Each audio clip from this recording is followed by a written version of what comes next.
Le monde est en ébullition en ce moment, avec une série d'événements qui ont vraiment mis le feu aux poudres. Dans cette analyse, on va décortiquer ensemble cette montée de tensions explosive entre l'Iran et les États-Unis. On va s'appuyer sur des informations qui montrent un changement assez profond dans l'équilibre mondial des forces. Allez, c'est parti. Pour tout comprendre, il faut commencer par un seul mot. Un mot qui, selon la source, résume toute la situation. Humiliation. C'est fort, hein?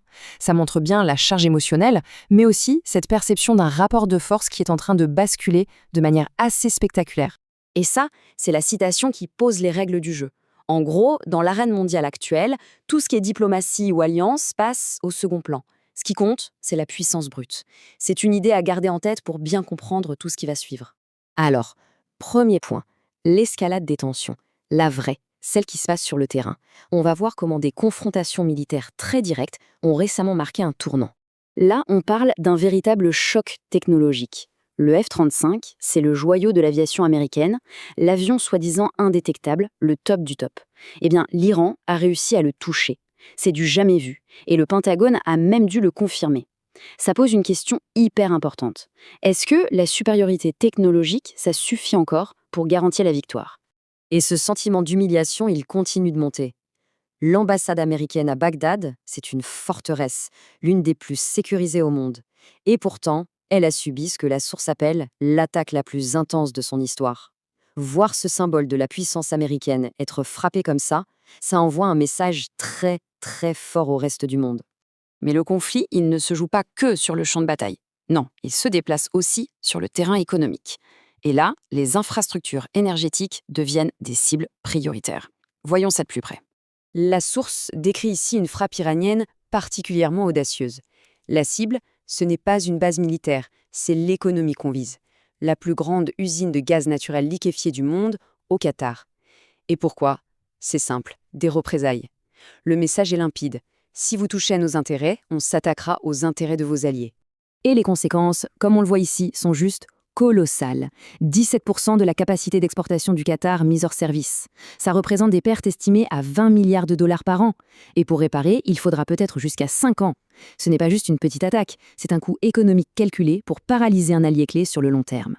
Cette comparaison, elle est parfaite pour illustrer un point essentiel de la guerre moderne. Comment on peut se défendre contre un essaim de drones qui coûte 3 fois rien, quand chaque missile pour les intercepter coûte des millions?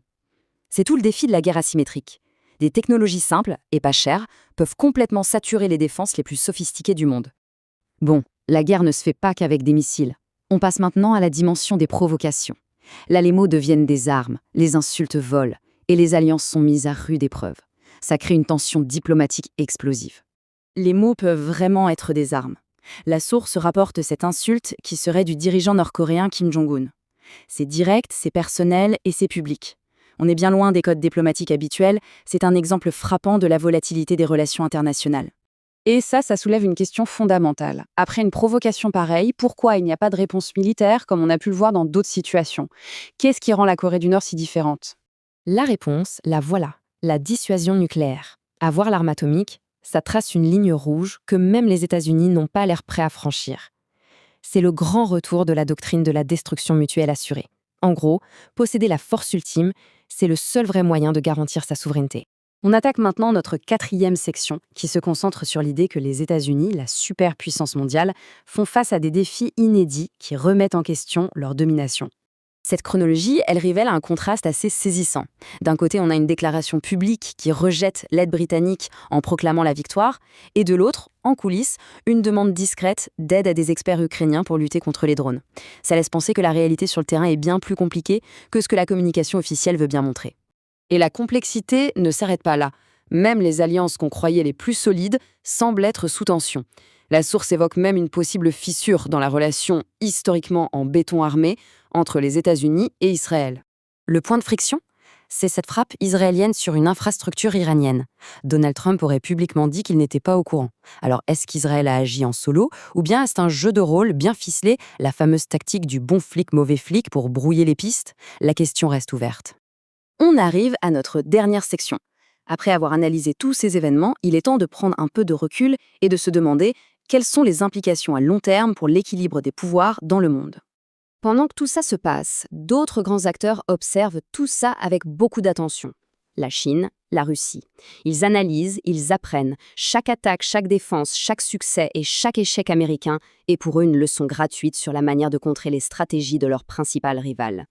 Et c'est peut-être ça, le point le plus important.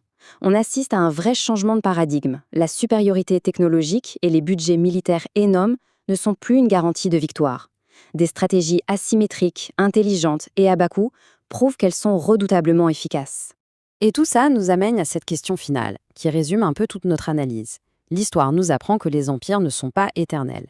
Alors, au vu de tous ces défis, qu'ils soient technologiques, économiques ou diplomatiques, on peut se poser la question, est-ce qu'on est en train d'assister à un point d'inflexion majeur dans l'ordre mondial ? La réflexion reste ouverte.